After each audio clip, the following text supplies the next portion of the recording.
सारे मुल्क में काम कर रही है, और उसी को देखते हुए उन्होंने मेवात को भी चुना हरियाणा में। और हरियाणा में गुड़गांव लोकसभा से मुझे कैंडिडेट बनाया। मैं पहले तो राष्ट्रीय उपाध्यक्ष साहब अपने सरफुद्दीन एडवोकेट साहब का धन्यवाद करना चाहता हूँ। मुझ जैसे छोटे कार्यकर्ता को इतनी बड़ी जिम्मेदारी दी। एसडीपीआई पार्टी जो आज तक यहाँ 76 साल में जो काम नहीं करा पाए लोग, वो काम कराने का काम करेंगे अगर हमें संसद में भेजने का यहाँ की जनता काम करती है। बात करें सामने कद्दावर नेता है, किस तरह से टक्कर दे पाएंगे और सीधी फाइट किस कैंडिडेट से आप समझा? हम जीतने वाले कैंडिडेट है, और हम ये किसी से मुकाबले की बात नहीं करते। हम डायरेक्टर उम्मीद है ऊपर वाले से रखते हैं, हमारा मुकाबला नहीं है। हम जीतने वाले कैंडिडेट है, इंशाल्लाह हम जीत हमारी निश्चित है। लोगों को किस तरह से साधेंगे आप? वहां भी हमारा भाईचारा है, 36 बिरादरी के भाईचारा साथ लेके चल रहे हैं। हिंदू मुस्लिम नारा, एकता का नारा लेके चल रहे हैं। रेवाड़ी जो राव साहबों का बेल्ट है, उधर से भी हमें वोटें मिल रही हैं।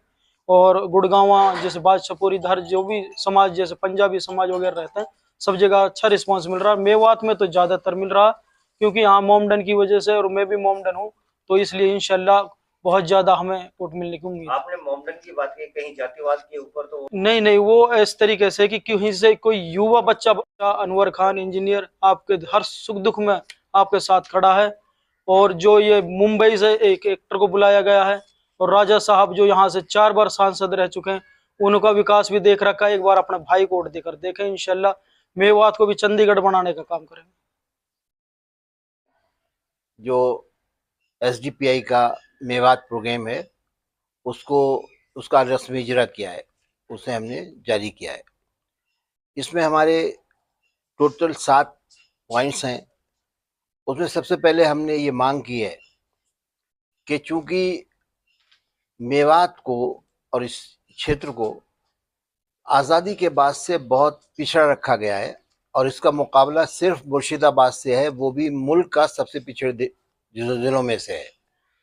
और इसके मसले तय नहीं हो सकते, क्योंकि जो अब ज़रूरत है वो ऐसी है कि जिस तरह से गोरखालैंड को या बॉर्डरलैंड के सिलसिले में ऑटोनोमस काउंसिल्स बनाई हैं, वैसी काउंसिल बनाई जाए, तभी जो मेवात है वो जो तरक्की की रफ्तार है पकड़ पाएगा। दूसरा ये है कि जो मेयो हैं, इन्हीं के जो कजिन्स हैं मीना को तो आपने अनुसूचित जनजाति में रखा है, यानी कि आपने शेड्यूल ट्राइब्स में रखा है। हमारी मांग ये है कि मेयो को भी अनुसूचित जनजाति यानी कि ट्राइब्स का हिस्सा का दर्जा दिया जाए, जो कॉन्स्टिट्यूशन में लिखा हुआ है। तीसरा ये कि जो जिस तरह से गुजरात यहाँ जो हुआ है अपने मेवात में, उस तरह से जो इसकी हालात देखेंगे तो वहाँ पे हर गांव में स्कूल की ज़रूरत है जो नहीं है, और कॉलेजेस की। उसके अलावा लड़कियों के लिए हॉस्टल्स की बहुत ज़्यादा ज़रूरत है। फिर जो हम देखते हैं कि यहाँ पर जो प्राइमरी हेल्थ है उसका बहुत ख़राब हाल है, वो गांव में मौजूद नहीं है, उसके लिए भी फ़ौरन से किया जाए।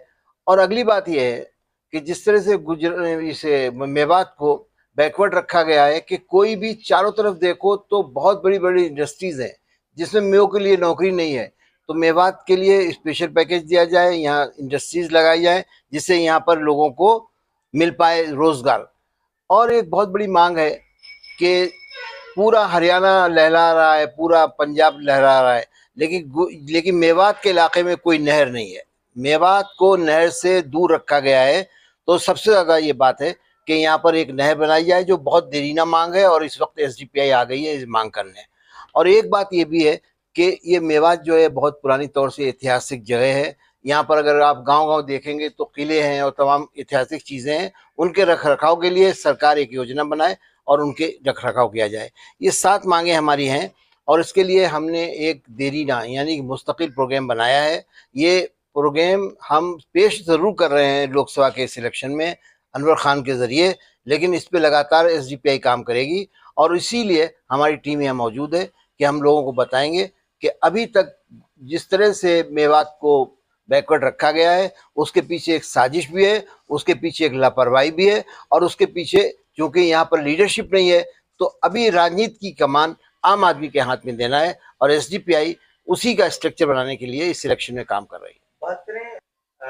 देखिए, हमारी जो पार्टी है वो आम इंसानों की पार्टी है, खास लोगों की पार्टी नहीं है।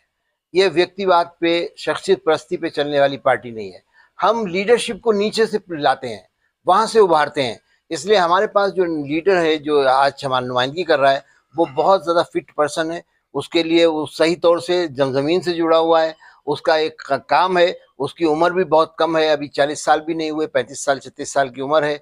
वो उनसे हमें एक बहुत बड़ी उम्मीद है कि एसडीपीआई के काम को बहुत आगे बढ़ाएंगे। और जहां पर हम, चूंकि हम चाहते हैं कि हम कैडर बेस्ड पार्टी बनाएं, जहां पे भूख से आज़ादी हो, खौफ से आज़ादी हो, पूरे मुल्क की पार्टी है तो पूरे मुल्क के लोगों से जुड़ पाएं। तो इसलिए हमें बहुत उम्मीद है कि हम नई लीडरशिप, ऐसी लीडरशिप जो तमाम जो यहाँ पे राजनीतिक बुराइयां हैं उनसे दूर रह के एक लीडरशिप खड़ी करेंगे। बात करें देखिए, ऐसा है कि पहले तो आप देखें कि फरीदाबाद और गुड़गांव की कॉन्स्टिट्यूंसीज को इस तरह से बनाया गया है कि रेवाड़ी में भी जोड़ दिया गया। कुछ हितों को साधने के लिए इस तरह से कॉन्स्टिट्यूंसी बनाई जाती है कि कुछ लोगों का फ़ायदा हो जाए। अभी हमारा जो काम शुरू हुआ है, क्योंकि हमने इसी इलेक्शन से काम शुरू किया है, तो उम्मीद तो यही है कि हमारा, चूँकि ज़मीन से जुड़ा हुआ काम है, आम आदमी के फलाह से, उसके तरक्की से जुड़ा हुआ काम है, हम बहुत जल्दी इसका नतीजा दिखाने वाले हैं।